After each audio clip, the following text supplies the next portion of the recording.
Yo, how's everybody doing today? It's your boy Airboy, and welcome to another FanBoyAaron Reviews. And today I will be reviewing the Transformers Robots in Disguise Warrior Class Soundwave, which is slightly customized, I'd like to add. Now, before we take a look at the figure, let's take a look at the packaging it came in. So here we got the packaging. Let me raise the camera up a little bit, get a better look at that. There we go.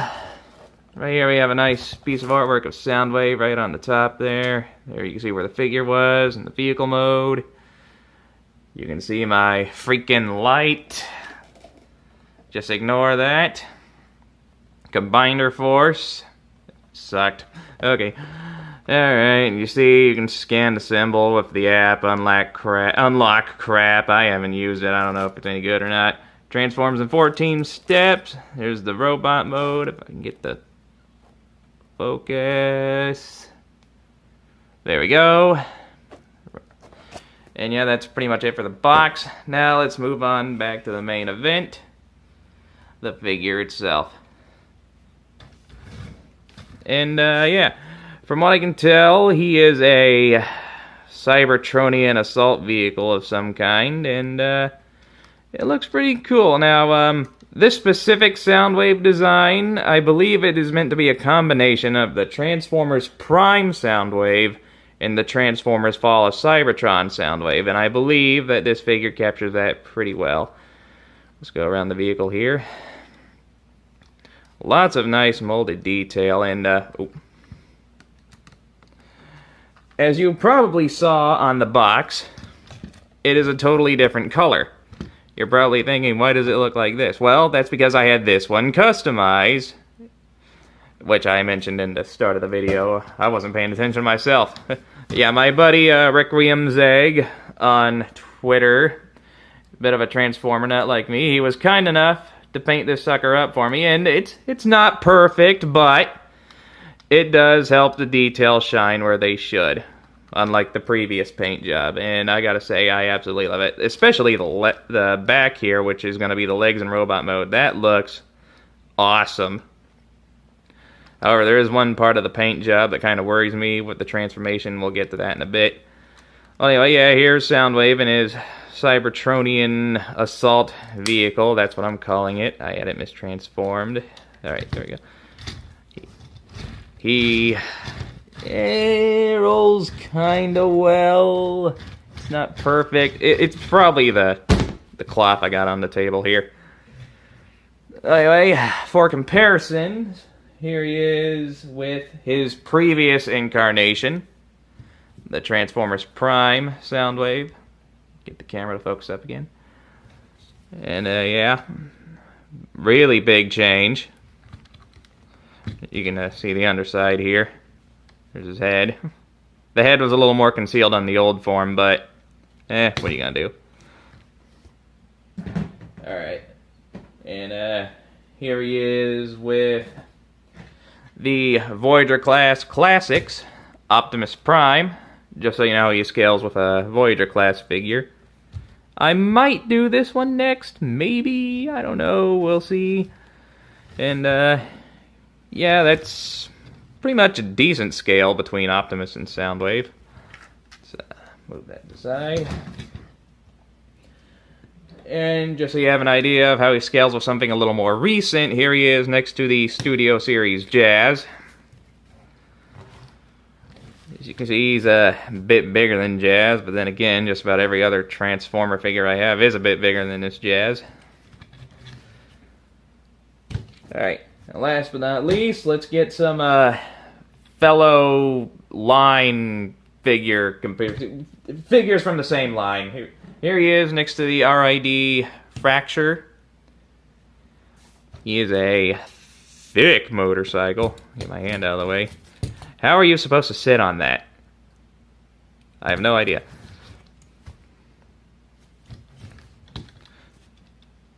I don't know why I moved him out of frame. Here he is. I believe this figure came out the same time he did. Here he is next to the RID Blur. You see, that doesn't look half bad. It actually looks pretty good. He's a little stumpier than Blur. And last but not least, and correct me if I'm wrong, but I do believe this figure also came out around the same time on the exact same... I know they're part of the same line, I just don't know if they're from the same time. But here he is next to Storm Shot. I think that's what his name was. Can't say for certain. Yeah, he's a little small for a jet, don't you think? And yeah, that was the vehicle form. Now, let's talk accessories. That's all he came with. Oh, that sucked. Ugh. Alright. The only thing he comes with is his little shoulder cannon here, and it looks nice. You can get the camera to focus. Focus. There we go. And yeah, my friend also took the liberty of painting this up a little bit. You go pew pew pew pew pew pew pew pew pew pew pew pew pew pew pew pew pew pew. Oh, funny stuff. And yeah, it's decked out in a beautiful metallic blue paint. I absolutely love how that looks. If there was just more of that paint on this figure when it originally came out, I probably wouldn't have needed Zeg to paint this sucker up for me. But you know what? It's fine. I don't mind. And, yeah, you can store it on the vehicle. You just peg it right there, and, now you got an assault vehicle with a gun on it. Now, I was a little disappointed to the lack of accessories, but what I was really disappointed with was the fact that he didn't come with any of his companions. Thankfully, I fixed that problem as well. I bought a separate Soundwave figure specifically to get this. Laserbeak in his little turret mode. I'll let you take a look at that. And yeah, that looks good. Looks like it's a turret, I think. I don't think he actually changed into this in the show. I don't quite remember because that show sucks and I don't want to remember it. But yeah, here's Laserbeak in turret mode, and like the other gun, you can peg this on him. Just stick it right there, and you got a funny looking turret. You go pew pew pew pew pew pew pew pew pew pew. Hold on. Pew pew pew pew pew pew pew pew pew pew pew pew pew. If I'm gonna goof off in front of the camera, I want it to be in focus. All right. Yeah, that pretty much sums it up for the vehicle mode in this little Laserbeak. If you want to get this Laserbeak, you'll have to buy a totally different Soundwave figure for about 20 bucks, and yeah. I was willing to spend that much just to get this thing, but really, it's up to you whether or not you want to do the same. It gives him a companion, but you got to be willing to spend a little extra. We'll just stick him to the side with the gun. All right, let's get down to transformation. It's actually quite simple, really. What you want to do, you want to come back here. You want to... Oh yeah, one little flaw with the vehicle form I forgot to mention. You can see his robot mode hands, but you know that's a minor flaw. I don't really care. Well, anyway, back to transformation. Just pull these apart, bring his shoulders up. Then what you want to do is you want to take his legs, flip his feet out, pull the knees down. You see down here at his crotch, what you want to do is you want to push that in until it clicks. There we go. You want to rotate the waist. Oh, I'm sorry, you don't want to rotate the waist. You want to rotate the legs. But first you got to get them split apart. Yeah, rotate the legs. Make sure the feet are flipped all the way out so the back wheels here can flip in. Do the same on the other leg. Flippity flip. All right. Now what you want to do is you want to bring this whole assembly, push it down and up. It's on a double hinge inside. You can see his face. You'll take this panel, flip his head out, bring the chest down, rotate the shoulders, bring the arms down. Now, just rotate the shoulder panels here, all the way out. Stay together. Okay, there we go. And I think that's it. Is that it? I think that's it. Is it? Oh, you want to flip these things down here. And there we go. And here we have Soundwave in the robot mode, and by God, that looks awesome. Let's get a little closer here. Take a look at that head sculpt. Oh yeah. That looks awesome. Very reminiscent to the Transformers Prime Soundwave. Beautiful light piping. You know what? Hold on a second. I'll be right back. Alright, I'm back. Sorry, I just want to get a little flashlight to try to show off the light piping feature a little better. For those of you who don't know, light piping is when you put a little piece of transparent plastic in the head of a figure to simulate glowing eyes. See if I can show that off. Ooh, yeah, look at that. Soundwave, motherfucking superior. Alright. Take a better look here at the robot mode and the paint job. Now, the paint job isn't perfect, like I said. The chest area here probably could have used a second coat, and it is flaking a little bit. I don't know if it's just from where you missed with the brush or anything, but overall, it is pretty sturdy. I mean, I've transformed this guy a few times, and even when I try, you have to really try to even scratch the paint. The paint is holding up. It isn't perfect, but it is holding up.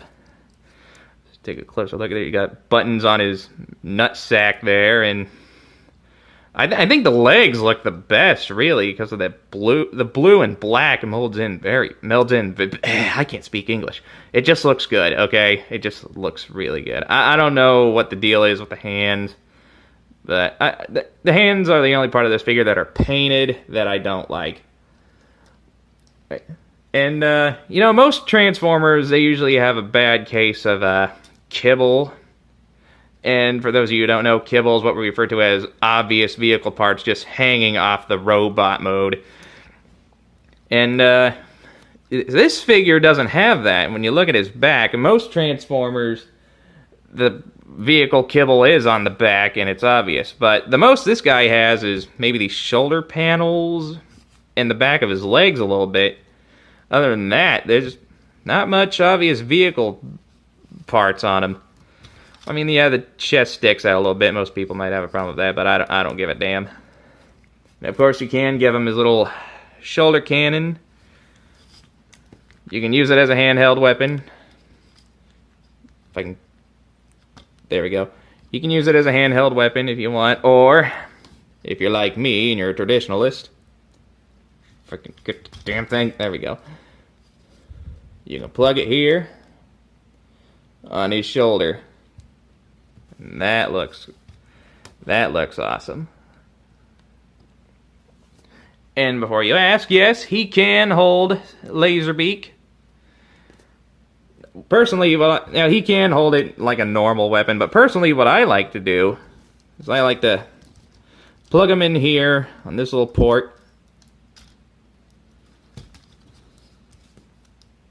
Oh, no, I'm sorry. That's not what I do. What I do is I plug them here, fold the wings up,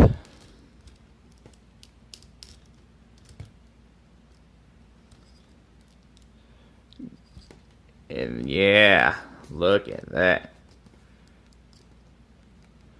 Give him kind of an underslung arm turret. That looks good. I love the way that looks. Oh yeah, let's talk about Laserbeak's transformation. It is very, very simple. You just stay right there for now. What you want to do, just want to fold these wings up, pull this out, flip that in. Then you want to push this assembly forward all the way till it clicks. Did it click? I don't think I heard it click. You know what? Good enough. Flip the tail up. And there we have Laserbeak in his robot mode. And yeah, that doesn't look half bad. Again, it looks like a combination of the Fall Cybertron Laserbeak and the Prime Laserbeak. Same deal with Soundwave. And I apologize for that. I don't know what happened. I don't know if that's the maximum amount of time I can record on my phone or not. I I don't know, technical issues. Anyway, what I was getting at was you can have Soundwave holding Laserbeak on his arm. Now, at first, I couldn't find a way to do it, but I did find a way. What you want to do is you want to take this tail feather part here off, flip it upside down, flip the peg out, plug it into his arm here, wrap it around his arm, and there you have Laserbeak perching on Soundwave's arm. And that is probably the best looking thing you could ask for. My God, look at that. Perfection. Now again, you do have to buy this Laserbeak separate with another Soundwave figure in order to get it, but I think it was worth it for me. Whether or not it's worth it to you is entirely up to you. Plus it gives Soundwave an extra accessory as well as one of his little companions. Alright, now let's talk posability. Cannon can rotate, can move up and down. The head's on a ball joint at the base of the neck in there. You can barely see it. You can look up that far, down. You can look into his chest. You can rotate all the way around. The shoulders are on a ball joint. They're also on a hinge in here. If you can put that to use and go all the way up. Go all the way around. And got a ball joint at the elbow, about 90 degrees of bend.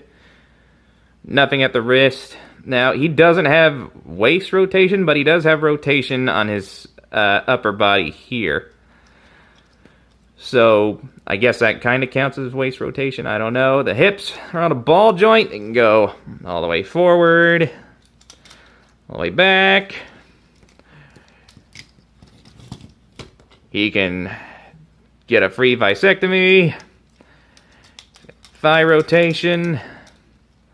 About 90 degrees, I don't know. Yeah, 90 degrees of bend at the knee and just a little wiggle at the toe. That's practically useless. So yeah, he's not the most posable figure, but you can get some decent poses out of him, and design-wise, it looks really, really good. And you know what? We're just gonna move you out of the way. The main show is right here. Now, comparisons. Here he is next to his previous incarnation, the Prime Soundwave. Transformers Prime Soundwave, and yeah. Okay, comparisons. Transformers Prime Soundwave. Sorry, more technical difficulties. Hope my editor won't have too much problem with that, if I can even get one. Otherwise, I'm dealing with this bullshit myself anyway. Just so you know, he compares with something a little bit, you know what, we'll do, just so you know, he compares with a Voyager class figure. Here he is next to the classics, Optimus Prime, and, yeah, they don't look too bad together. And just so you know how he compares with something a little more recent, here he is next to the Studio Series Jazz.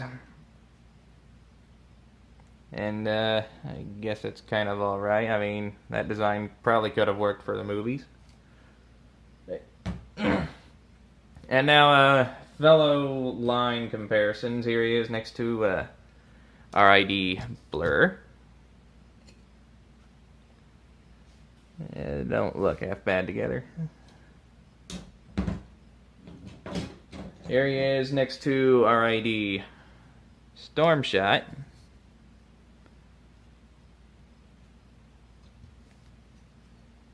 And last but not least, here he is next to the RID Fracture. Just a fellow Decepticon comparison. Oh, and for those of you who were curious, just let me get him out here real quick.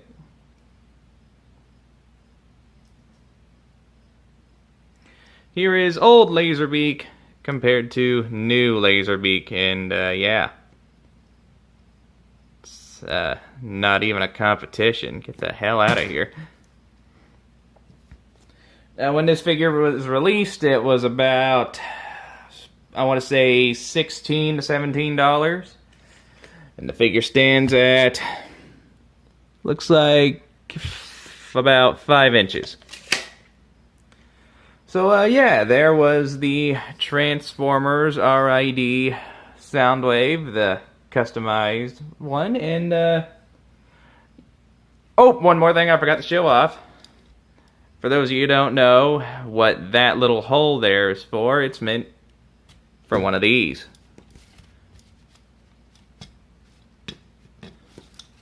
And, yeah, Soundwave, it doesn't work too well for this figure, apparently. I was not expecting that. Let's just, get him out of there. It works well for other figures, trust me. Oh, that was a Bandai Tamashii Act 5 stand. If you can find one, I'd recommend it. Good for aerial poses. Unless you're using this figure, apparently. Well, anyway, yeah, that was the Transformers Warrior Class RID Soundwave. The one I customized, and, or the one I had customized, and that pretty much does it for this review. If you enjoyed the video as much as I did, hit that like button, leave a nice comment, and enjoy the rest of your day. And remember, okay, I guess my regular outro doesn't really work for reviews, does it? Well, I guess that's the end of the video then. I'll catch you next time. I don't know what I'm going to review next time. I'll just figure it out. I'll have to figure out an intro. English. I'll have to cook out some kind of outro for the review videos. Well, anyway, until next time, bye.